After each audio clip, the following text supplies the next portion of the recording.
Welcome to another episode of the Chill by Nette podcast. This podcast is created for those who are passionate about their personal development, health, and well-being. This is a platform for you to come chill by my personal stories and weekly tips in becoming a better version of ourselves and to live a better present.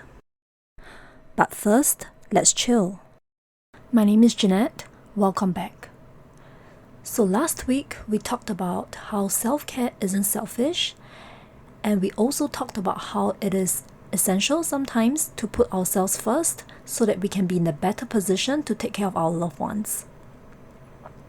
So in today's episode, I'm going to be addressing 3 other myths, or rather common beliefs about self-care, with the aim to help us better understand this concept and also to see this concept perhaps from a different perspective. One common belief is that we have to earn the right for self-care. So we often hear people saying, wow, you did a good job, you deserve a good break. On the flip side, we don't really hear that much of, hey, it seems like you are not performing your best, so, you deserve a break. At least I don't hear this from people often around me. And hence, I've learned to tell myself that, when I'm not feeling my best, I can take a break. When I'm tired from trying, I'll take a break first and then continue. It really doesn't have to be the case where we feel that we are doing enough first before we can take a pause in our life. Because, what is enough, right? Perhaps we see an achievement as an indicator for us to take a well-deserved break, or perhaps we have conquered certain major obstacles in our work. So in the past, I will find myself feeling slightly guilty for taking my annual leaves just because I haven't accomplished something significant or if I haven't feel like I'm doing enough.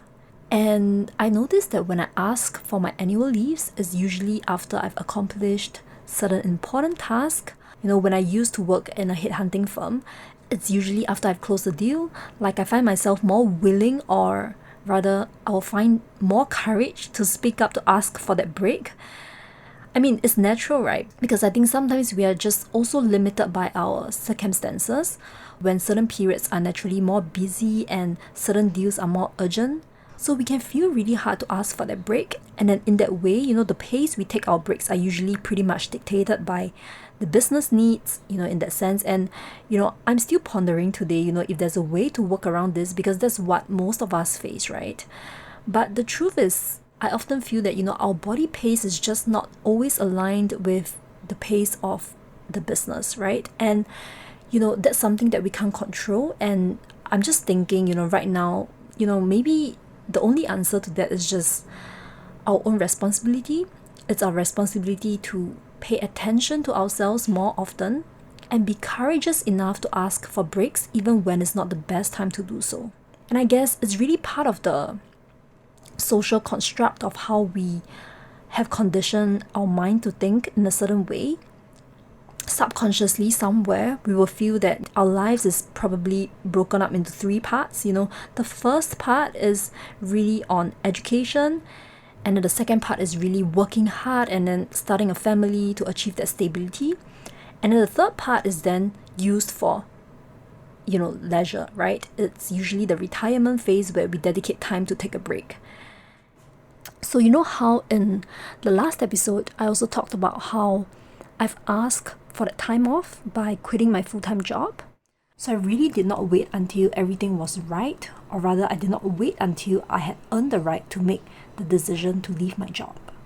And in fact, I actually left at a very untimely period where things started to pile up for me, and when the reference checks were just done, and there were more responsibilities handed to me as well. And sometimes external circumstances may make it really hard for us to take that break when we need to.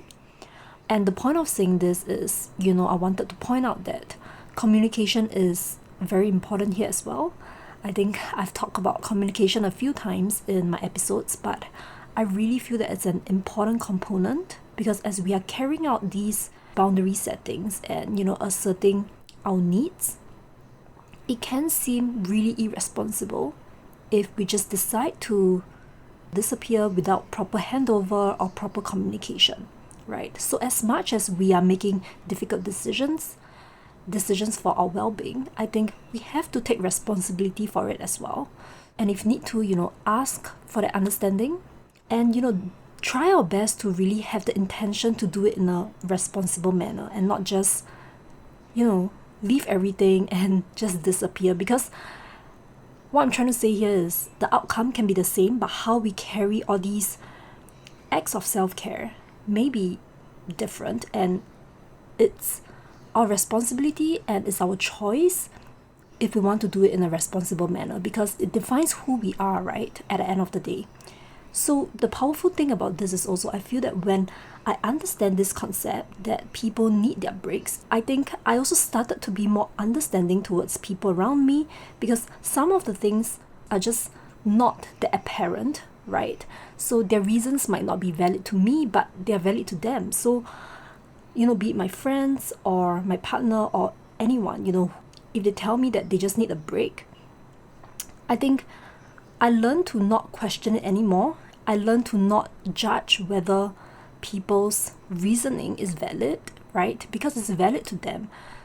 So in that way, I think I'm also starting to be a more understanding person, which, I think is a beautiful part of this journey as well, that I'm more understanding towards people around me and their own context, because as I'm showing more compassion for myself, so compassion here meaning, being kinder to myself, I think I'm able to show that to others more as well. And I really see it as a beautiful thing. And this is really one of my biggest learning throughout this journey so far. So again, just to reiterate my point, I think we really do not need to feel like we cannot take it anymore, or we don't have to feel that we have to produce something, we have to produce results before we are entitled to a break. Alright, so that's belief number 1. And common belief number 2 is self-care is doing anything that makes you feel good. So I think this is one that I really feel the need to talk about. When we think of self-care, we often think of it as anything that makes us feel good, right?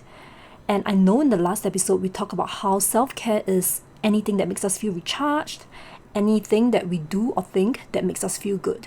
But I would like to really address something here, and that is, sometimes self-care is also doing the things that may not make you feel good in the short run, but rather it makes you feel more recharged in the long run, right? So when I talk about, how self-care is something that makes us feel good and makes us feel recharged, I think that is in the context of, the long term, but in the short term, it may not feel that good, right? And instead, we might feel really stressed and uncomfortable, very difficult. We might feel a lot of tension when we are making decisions out of self-care. So on this note, when I left my full-time job, honestly, it didn't feel good, right? I felt that I was lost. I felt really useless, because I just felt that I can't provide for my loved ones. I can't provide for my family, and somewhat I didn't know what to do as well, because in that mental state, I already found it a struggle coping with my day-to-day demands, right? I didn't even have the capacity to really think about what I wanted to do. So I felt lost, and I was just thinking, how was this a self-care activity? Because I talked about how asserting our boundaries sometimes is a self-care activity. But, I only came to a conclusion after a few months that, it was a self-care activity, because it was a self-care that I had to do to protect my mental wellness. And it may feel extremely sucky to quit a job and be unemployed because, let's be real, right? My financial income is affected. And because I believe in the fact that, even without a job, I still really wanted to be self-sufficient as much as possible, right? So definitely, financial income is affected, standard of living is affected, and I have to deal with, perceptions from everyone, not that they really mattered and influenced my decisions, but it's a real thing that without a job, you have to deal with perceptions, right? I mean, at least for me, that is what I've been going through. And more importantly, it was actually me not having a clear purpose in my life, and suddenly, my job was just taken away from me. I didn't know what I'm exactly supposed to do next. So the point here is self-care may really be difficult to do, and it can be so uncomfortable, to be honest. But in the longer run, if it makes you feel energized and if you have more energy levels for other important things in your life that matter more to you, then I would say that it is an act of self-care. And I just also really wanted to share how it feels after I left my job. Okay, so this is really a personal experience, and by no means I'm encouraging anyone to quit the job, and I'm just speaking from my own personal experience, and just really wanted to share how it felt for me that made me realize that it was in fact a self-care that I did for myself. Okay, so initially it felt really uncomfortable, right? For the first few weeks, I think I lost my appetite for so many things because I was just really engrossed into searching for what I wanted to do next. And sometimes I can get so focused that I just skip my meals, and the feeling was just, I was in a lot of states of tension and all. It was really uncomfortable for me to adjust, because ultimately, after being in the job for a few years, and suddenly when that is taken away from you, you might just feel a bit lost. And I think it goes back to how I talk about, for any changes to take place, there has to be a transition period for anything to stabilize, right? So it did feel uncomfortable from the start, but I would say that from the very start, I had this really right feeling. Like, it felt right to leave somewhere which I didn't belong. Even from the moment I left, I felt it was right. But, we can feel two things at once. We can feel that it's a right thing, but at the same time, we can still feel very uncomfortable about it, right? So that was, kind of how I was feeling. Of course, the uncomfortable feeling actually decreases after a while when, everything just kind of settled in and people around you are also more accepting of the situation. I think that helps a bit as well. And, over time, I just felt that I had more energy to give to my family members and, my loved ones around me. On the other hand, when I was in a self-destructive state, everyone needed to take care of me, right? They had to pour in their resources to make me feel better. But now instead, I feel like I had more emotional capacity, and I have more energy capacity to really care for myself, to take care of myself. And not just myself, but also others around me. I feel like I'm more responsive to other people's need. I don't have to shy away from as much family gatherings and outings as I used to, because sometimes I just really have to protect my energy. I couldn't do things that I want to do. So I think more importantly, I feel that my relationships with others around me has improved, tremendously. And I think that's not just from the self-care that I did, right? But it's also throughout this period, I had a lot more time to reflect on myself, to try and kind of be the person I want to be when I'm given that space and time to really think about all these things. And I would say partly a lot is due to the internal work that I've been putting in for myself. And that's when I really feel more energized, because I had a space and time to reflect. And, I started thinking about what I wanted to do with the 101 capacity that I had, right?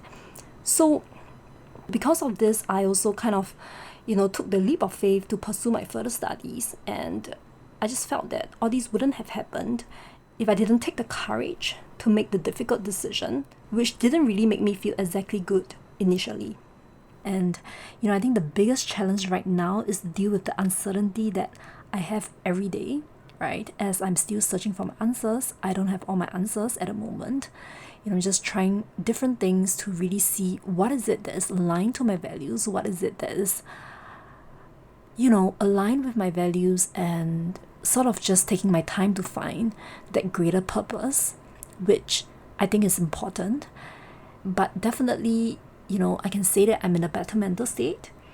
And I've also learned that it's okay to be lost, right? I think there's nothing wrong about being lost. And I think most of us are just as lost. But, I've learned to give myself the time to really slowly explore what is it that really, really connects to me. And that is my biggest challenge right now, is really the uncertainty that I have to deal with. But, every day I'm just reminding myself, it's all right. But what's more important is to keep an open mind to different opportunities out there, and just go for it and just put myself out there to really, really find my answers eventually. But of course, also taking care of my mental well-being at the same time, and just be careful and selective about where I spend my energy, and be wary about not having too much on my plate all at once. So, as I said, it took me quite a while to transit into a more liberated state, right? And as much as we want to have our answers like right now at this instance, right? True answers and good answers wouldn't come immediately. It takes time for us to explore, and I'm just starting to really come to terms with that. So that is really my biggest challenge right now, is really the uncertainty that I have to deal with. So when I say embrace the uncertainties, I truly believe in that now. Like last time it used to only be a phrase to me, but now it's really, I can really feel like I'm really embracing it more. And embracing it doesn't mean that, we just allow whatever that comes. There are still conscious things that we need to do in our daily life to help us get to our answers eventually. But it's more of like taking our time and seeing whatever comes to us as an opportunity for us to learn more about ourselves, which will then open new doors and new opportunities to us.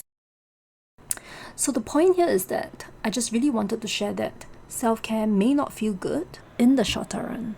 For instance, we might have to let go of toxic relationships. We may have to cut out, our unhealthy indulgence in our life.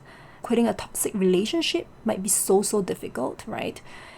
Or even sometimes it may just be, simple things like putting off a dental appointment, because for me, I'm just so scared of going for dental appointment. Making the appointment and then going down to get my teeth polished is something that I feel innately really scary and difficult to do. But once I do it, I feel better about it. Yep, so that's point number 2, that self-care is just really sometimes about, making difficult decisions that is right for you, right? But it may not feel good in that instance when you make it.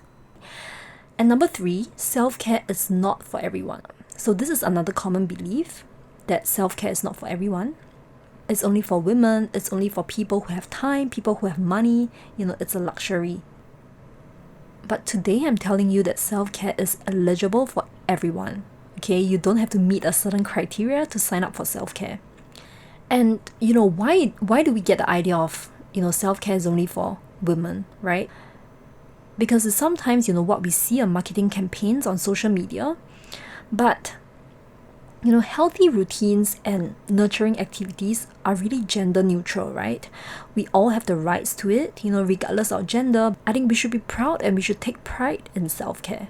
I mean, that's what I do, right? Whenever I take a break, whenever I rest, I take pride in it. Okay?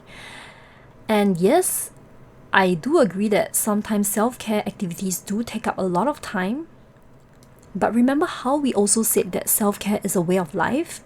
Sometimes it's not that much about physical activities, but it's more about paying attention to your thoughts and your feelings, and just not beat yourself over something that you have done wrong. Treat yourself like how you would treat a best friend, like I always say, or even a small kid, and just be kinder to yourself is actually part of self-care. It doesn't have to be a 2-hour long massage or a 30 minutes run. There are many ways in our daily lives that we can start caring for ourselves. Even just a 1 minute of breathe in and breathe out is a self-care activity. And let's not tell ourselves that it's only something for people who has the time. And that being said, I do encourage us to deliberately make time for self-care, to take the time out for that walk, for that massage, for that quality time. Whatever it is, I do encourage us to make time for it, right? Instead of saying that we do not have time for it. And then some people also feel that self-care is only for people who can afford it. But then again, right, it all goes back to how we define self-care. So if you're defining self-care as just an expensive activity, then yes, yeah, probably only for people who can afford, because many things require money. For instance, yoga classes, gym sessions, gym memberships, even healthy meals, right, require us to spend quite a bit. But even then, there are activities which doesn't require much. For instance, as I said, taking that walk, taking that rest, it really doesn't have to be something that is very luxurious, or it doesn't have to be out of reach. Okay, and even a 10 minutes rest is a self-care. And to me, how I see it is self-care is really a way of life. It's not about, just engaging in activities that require us to spend a lot. And, spending on wellness packages and treatments are just one way to help us achieve that wellness, right? There are many, many other ways that we can also explore to improve our well-being. And I think how we practice self-care and to take care of ourselves is something that is very personal. And I hope what I've shared today had allowed us to gain a deeper understanding on what is self-care and start thinking about ways that we can kind of shake up our own routines as well to create that self-care for ourselves. And I believe that self-care, when done right, with the right intentions, is the foundation to self-acceptance and self-love. Thanks for tuning in. If you enjoyed this podcast, don't forget to subscribe. You can also connect with me on Instagram at chillbynette, on my website chillbynette.com to join the conversation and access our show notes. Have a great day, and we'll chill again very soon.